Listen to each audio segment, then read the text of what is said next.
the rule about being more supreme or better is mas magaling talaga yung estudyante.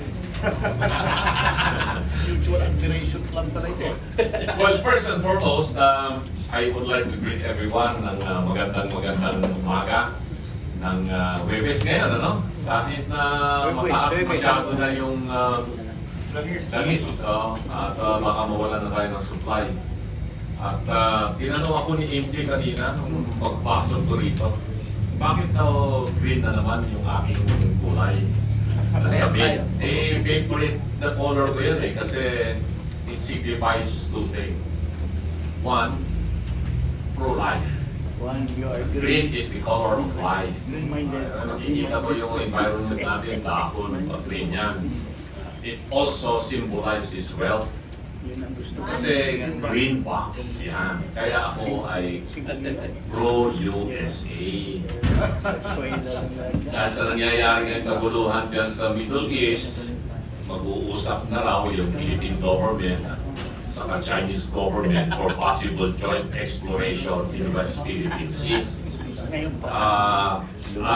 Most likely, baka magkaroon na rin ng joint fishing expedition sa West Philippine Sea. So, tagalin natin yung fishing expedition dyan sa house. Tagalin na natin doon sa West Philippine Sea. Doon, yung fishing expedition sa West Philippine Sea will be legal and legitimate. Ngayon, bakit ako pro-USA? USA, USA, USA. United Sara ako. Well, anyway, meron bang karapatan ng ordinaryong mamamayan katulad ko o katulad natin dito sa nangyayaring impeachment proceedings ngayon sa House of Representatives? Are we a party in interest here o si BP Sara lang? But two things you have to remember, there are two kinds of impeachable officials. One group are the elected officials, president and vice president. The others are appointed officials, justices of the Supreme Court, ombudsman. Yan yung mga impeachable Constitutional Commission, COA, etc. Lahat yan appointees. But if you're talking of the president and the vice president, all of us here are on trial. So we are a party in interest here because our being a sovereign people, nakalagay sa Constitution yan eh. Doon pa lang sa preamble, we the sovereign Filipino people. So how do you define being a sovereign Filipino people? Then you go to Article 2, Section 1. Sovereignty resides in the people and all government authority is from them. What's the manifestation of sovereignty? Then that is election. Election. That's why we are called the representative democracy. So whether you voted for Sara Duterte last election or Bongbong Marcos, then you are a party in interest here. Because if Sara Duterte is impeached and eventually convicted, she will be removed from office. Then we are deprived of our right, being sovereign people, of having elected her to be our vice president. That's why we are here. I am here not just because I am a lawyer who understands a little bit about law. I am here sitting here in front of you para ipaliwanag yung karapatan nating mga ordinaryong mamamayang Pilipino na pag ang tinatanggal o i-impeach natin ay presidente, vice-presidente, we have the sovereign right that will be affected by the outcome of these proceedings. Kaya, alam po, yung kanilang ginagawa ngayon sa House of Representatives, hinahayaan ko, ako'y natutuwa. Sa totoo lang, yung kanilang pinaggagawa ngayon dyan sa House of Representatives, which is a blatant violation of the provisions of the Constitution as stated by Attorney Bondoc a while ago, on Article 11, particularly Section 3, and Article 3, which is the Bill of Rights. So meaning, we have a possible actionable suit that we can file before the Supreme Court for the House of Representatives abusing its authority, resulting into lack of jurisdiction of what they are doing, and an unconstitutional act. So any one of us here can file the corresponding petition before the Supreme Court to question the actions of the House of Representatives, and we are a proper party in interest. Meron tayong personality to file the necessary action. I have been in Congress for so many years. I was there in 1987. I saw the impeachment of Erap there. I was involved somehow. I was also involved in the impeachment of then Chief Justice Davide as consultant of the Office of the Speaker, give advice to the leaders of the House of what to do. Sumunod po dyan yung impeachment ni GMA, ilang beses po yung may final dyan. Then the impeachment of Mercedes Gutierrez, impeachment of Andres Bautista, and Sereno. All these impeachment cases that were filed in the House, I was able to be part in whatever capacities. No? Ngayon, going back to the integrity of these impeachment proceedings, tama yung sinabi, only the Senate has the sole power to try and decide cases of impeachment.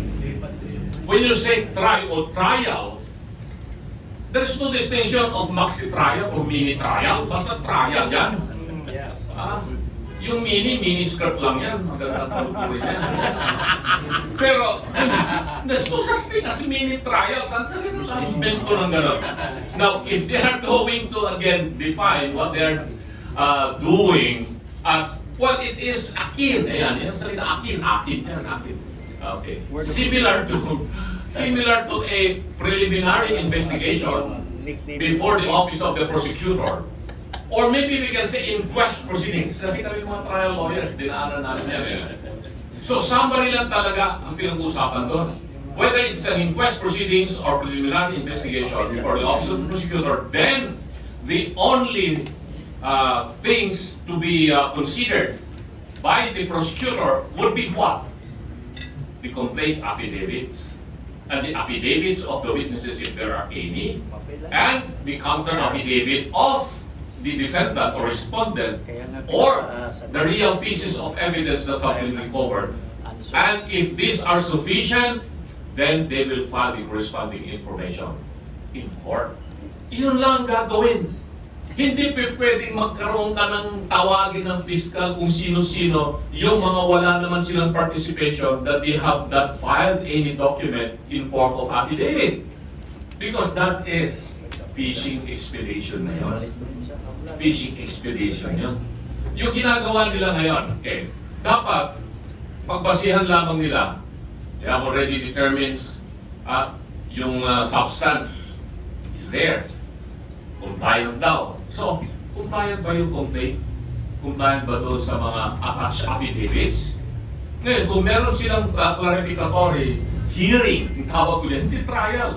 They have to clarify those provisions or those allegations in the affidavits that were filed by those potential witnesses or by the complainants.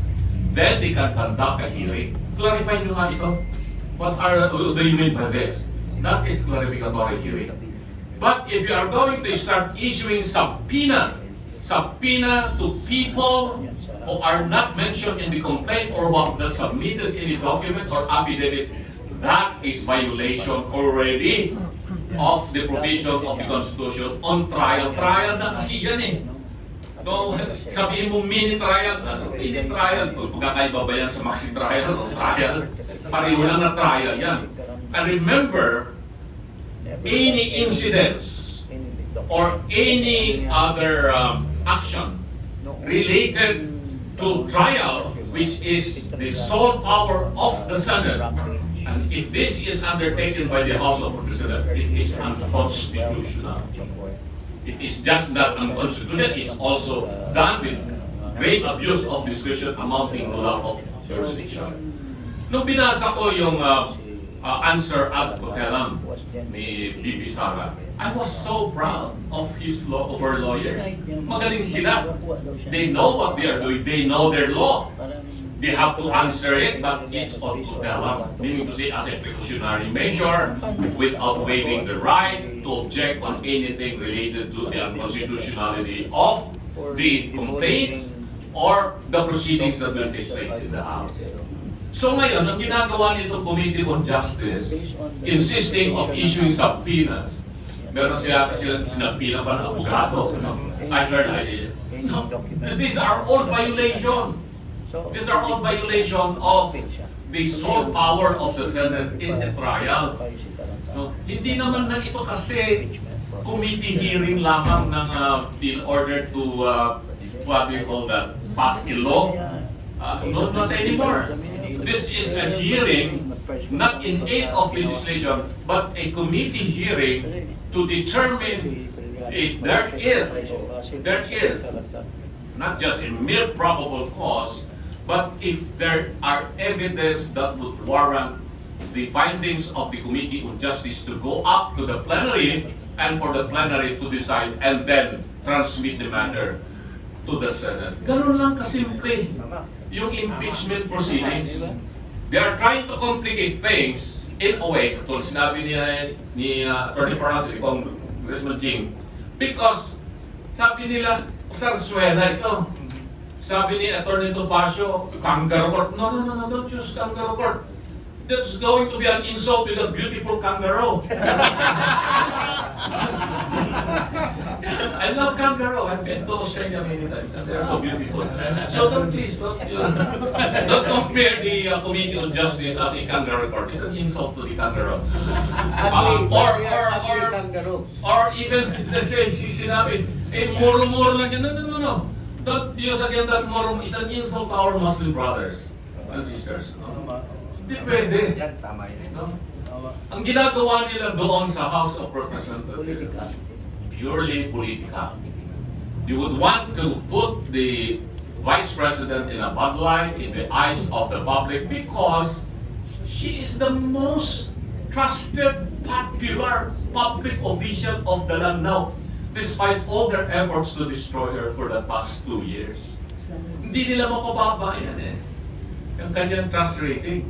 And, you know, if you read the decisions of the Supreme Court, the 2025 decision, the motion for reconsideration of 2026, klaro, sinabi ng Supreme Court, this impeachment is not only political, it is also legal process. And when you talk of legal process, the main basis of looking at the legality or illegality of the proceeding is what the Constitution provides, because the Constitution is the supreme law of the land. It is the fundamental law of the land. So anything that is contrary to Article 11 in relation to the Bill of Rights is unconstitutional, therefore it is illegal. And what they are doing right now, it is illegal. May nagtanong din sa akin, paano yung subpoena? Pag pinadalhan ka ng subpoena ng Committee on Justice, if they are not going to, if the one that is being addressed to would not attend, can he or she decide that for contempt? Well, for sure, gagawin nila yun. Contempt nila yan. Papa-aristo pa nila. But would that be a legal action of the House? No. It will be unconstitutional. It will violate due process, the right of that person. Because here, it's no longer just being a resource person na papatawag mo siya para magbigay ng kanyang opinion, nalalaman niya tungkol sa isang batas na nakabimbing, panukala na nakabimbing in order to be passed by the Senate Committee. Ito hindi na Itong Committee on Justice here is acting not just a mere committee of the House that's going to pass pieces of legislation, but eventually it will become the body that will prosecute this impeachment proceedings in the House. So tama rin yung sinasabi na it is similar to the preliminary investigation or inquest proceedings. Then so submitted yan. Sige, I admit, similar, but it's not the same. But you cannot go beyond what is allowed and authorized in a preliminary investigation or inquest proceedings. Because going beyond that would be a violation of the Constitution. So yun lamang po yung aking maikling paliwanag po sa inyo.